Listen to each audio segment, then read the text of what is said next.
Bismillahirrahmanirrahim. I am Nisar Ahmed and you are watching English with Nisar. अच्छा, last class में हमने verb को discuss किया था।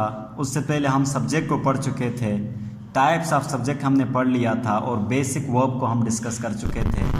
इन this class we are going to discuss what is object. इस class में हम इंशाल्लाह डिस्कस करेंगे कि ऑब्जेक्ट क्या होता है। तो आइए देखते हैं इस डेफिनेशन में। The receiver of an action in a sentence is called object. The receiver of an action in a sentence is called object. Sentence के अंदर, किसी भी जुमले के अंदर जो एक्शन का रिसीवर होता है उसको क्या कहते हैं? ऑब्जेक्ट कहते हैं। किसी भी सेंटेंस के अंदर, किसी भी जुमले के अंदर जो काम का मौसूल करने वाला लफ्ज़ होगा उसको हम क्या कहते हैं? ऑब्जेक्ट कहते हैं।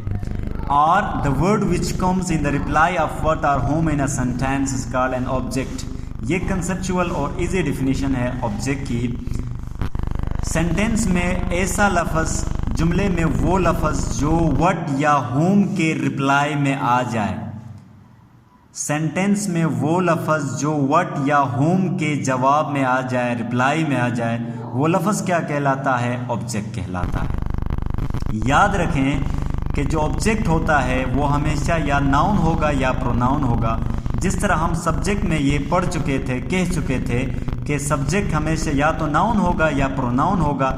In the very same way object जो होता है वो भी हमेशा या तो नाउन होगा या प्रोनाउन होगा। अच्छा, यहाँ पे ऑब्जेक्ट की कुछ एग्जांपल्स हैं।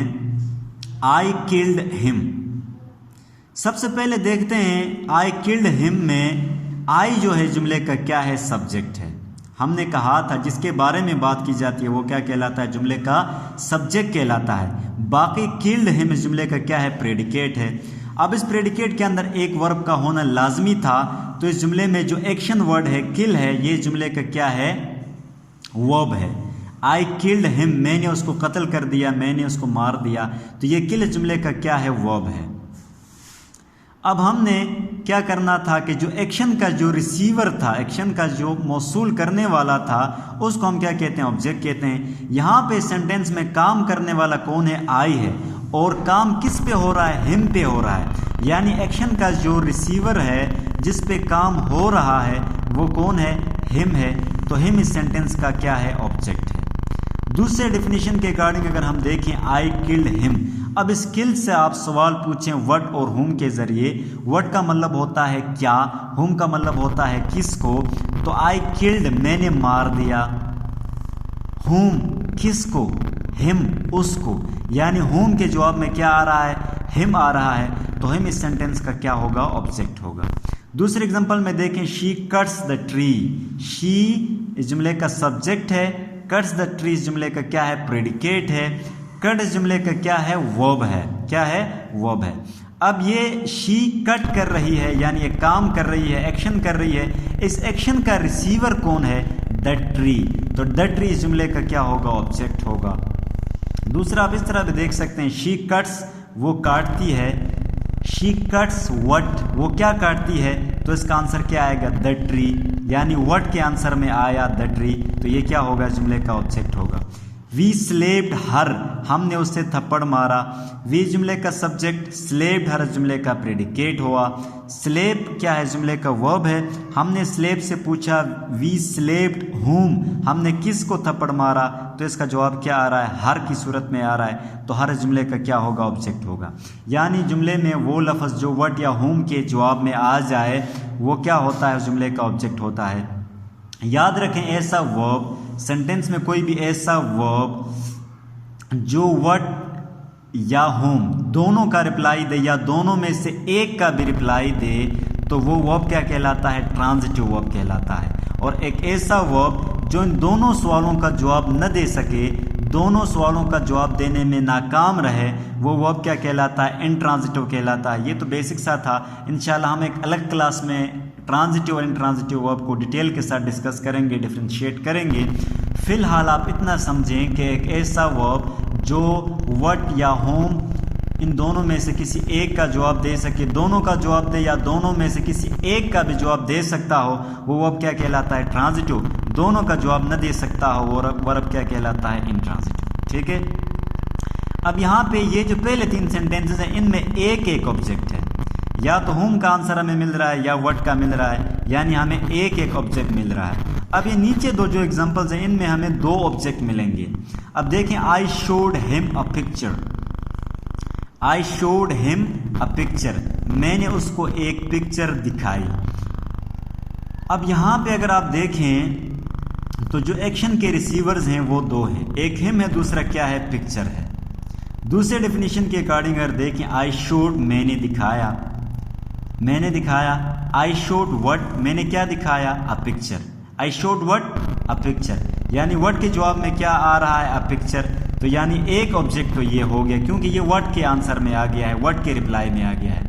I showed him a picture, I showed what a picture, I showed हुम मैंने क्या दिखाया, मैंने पिक्चर दिखाया, मैंने किसको दिखाया, मैंने हिम को दिखाया, मैंने उसको दिखाया, यानी व्हाट और हुम दोनों का जवाब मिल रहा है। इसका मतलब ये हुआ कि इस सेंटेंस के अंदर व्हाट और हुम दोनों का जवाब है, दोनों का जवाब है, तो इसमें 2 ऑब्जेक्ट मौजूद हैं। एक ऑब्जेक्ट कौन सा है, हिम है, दूसरा ऑब्जेक्ट कौन सा है, पिक्चर है। ये हिम जो ऑब्जेक्ट है ये किसके आंसर में आ गया है, होम के आंसर में आ गया है, और पिक्चर जो है वो व्हाट के आंसर में आ गया है। याद रखें, अगर एक सेंटेंस के अंदर 2 ऑब्जेक्ट हैं, अगर एक सेंटेंस के अंदर 2 ऑब्जेक्ट हैं, वो ऑब्जेक्ट जो व्हाट के रिप्लाई में आ जाए, जुमले का वो ऑब्जेक्ट जो व्हाट के रिप्लाई में आए, वो जुमले का क्या कहलाएगा, डायरेक्ट ऑब्जेक्ट कहलाएगा। क्या कहलाएगा, डायरेक्ट ऑब्जेक्ट कहलाएगा। और सेंटेंस का वो ऑब्जेक्ट जो होम के रिप्लाई में आ जाए वो क्या कहलाएगा, इनडायरेक्ट ऑब्जेक्ट कहलाएगा। दूसरा पॉइंट यहाँ पे आप ये नोट कर सकते हैं कि वो ऑब्जेक्ट जो होम के आंसर में आया है वो यहाँ पे क्या है, एक जानदार है, और वो ऑब्जेक्ट जो व्हाट के आंसर में आया है वो क्या है, बेजान है। ये आप नोट कर लें, ठीक है। दूसरे सेंटेंस में देखें, Ali told her a story, Ali ने उसको एक कहानी सुनाई। यहाँ पर भी 2 ऑब्जेक्ट हैं। अली टोल्ड, अली ने सुनाया, क्या सुनाया, what did Ali told, Ali ने क्या सुनाया, अली ने एक स्टोरी सुनाया। तो स्टोरी पहला ऑब्जेक्ट। दूसरा ऑब्जेक्ट कौन सा है, अली टोल्ड हुम, अली ने किसको सुनाया, हर, उसको सुनाया। तो ये एक हमारा ऑब्जेक्ट हर है, दूसरा हमारा ऑब्जेक्ट कौन सा है, स्टोरी है। व्हाट के आंसर में क्या आया है, स्टोरी आया है, होम के आंसर में क्या आया है, हर आया है। तो स्टोरी हमारा कौन सा ऑब्जेक्ट हुआ, डायरेक्ट ऑब्जेक्ट हुआ, और हर हमारा कौन सा ऑब्जेक्ट है, इनडायरेक्ट ऑब्जेक्ट है। याद रखें, अगर एक सेंटेंस के अंदर 2 ऑब्जेक्ट हैं, वो ऑब्जेक्ट जो व्हाट के आंसर में आएगा वो डायरेक्ट ऑब्जेक्ट कहलाएगा, और जो होम के आंसर में आएगा वो इनडायरेक्ट ऑब्जेक्ट कहलाएगा।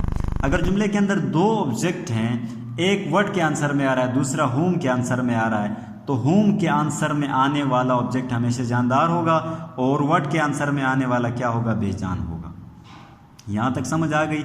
अब अगर सेंटेंस में एक ही ऑब्जेक्ट है, ये बात भी गौर करने की है, समझने की है। अगर सेंटेंस के अंदर एक ही ऑब्जेक्ट मौजूद है, जैसे पहले 3 सेंटेंसेस के अंदर एक ही सिंगल ऑब्जेक्ट था, अगर वो ऑब्जेक्ट जो है वो व्हाट के आंसर में आता है या होम के आंसर में आता है, चाहे वो जानदार है चाहे वो बेजान है, आपने ये नहीं देखना है, आपने डायरेक्ट उसको क्या कहना है, डायरेक्ट ऑब्जेक्ट कहना है।